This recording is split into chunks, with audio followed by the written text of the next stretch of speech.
नवे पाऊल नवा विचार. लोकार्पण न्यूज. विठेवाडी तालुका देवळा येथील 4 वर्षापासून बंद स्थितीत असलेल्या वसाका साखर कारखान्यातून शुक्रवारी दिनांक 3 जुलै 2026 रोजी दिवसाढवळ्या दुपारी 4:30 वाजेच्या सुमारास जवळपास लाखो रुपयांची तांब्याची तार व सुमारे 250 ते 300 किलो वजनाची पितळी प्लेट असा लाखो रुपयाचा मुद्देमालासह चोरी करताना चौघांना स्थानिक तरुणांनी रंगेहात पकडले. विशेष म्हणजे हे चौघेजण वसाका कारखान्याचे सुरक्षा कर्मचारी म्हणून कार्यरत आहेत. आत्तापर्यंत बाहेरचे चोरटे चोरी करत असल्याचे संशय व्यक्त होत होता. मात्र आता तर कुंपणच शेत खाऊ लागल्याने वसाकातील चोरीचे हे सत्र कसे थांबवायचे याबाबत परिसरात चिंता व्यक्त केली जात आहे. या 4 चोरट्यांना देवळा पोलिसांनी ताब्यात घेतले असून याबाबत रात्री उशिरापर्यंत चोरीचा गुन्हा दाखल करण्यात आला.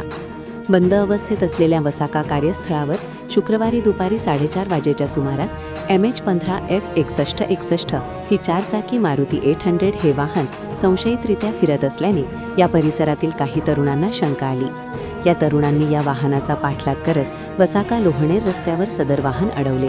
त्यात लाखो रुपये किमतीचे तांब्याचे तार व मिलमधील मोठी पितळी प्लेट आढळून आली. या किमती मालाबाबत चौकशी केली असता ही मालमत्ता वसाका कारखान्यावरून चोरी केली आहे असे चोरट्यांनी कबूल केले.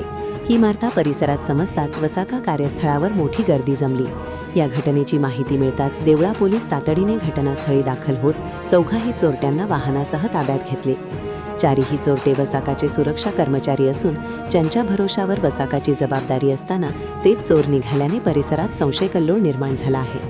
चोरीत सामील असलेल्या चौघांमध्ये हितेंद्र गंगाधर भामरे राहणार ठेंगोडा, शरद तानाजी गरुड, शरद वामन गरुड दोघेही राहणार भौर, भाऊसाहेब दिलीप कांगुर्डे राहणार महाल पाटणे यांचा समावेश असून त्यांना चौकशीसाठी ताब्यात घेतले असून त्यांच्यावर चोरीचा गुन्हा दाखल करण्यात आला आहे.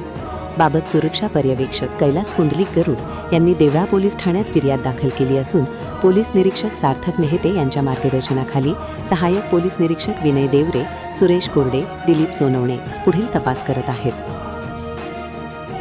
बातमी संकलन योगेश मेधने, प्रतिनिधी लोकार्पण मराठी न्यूज.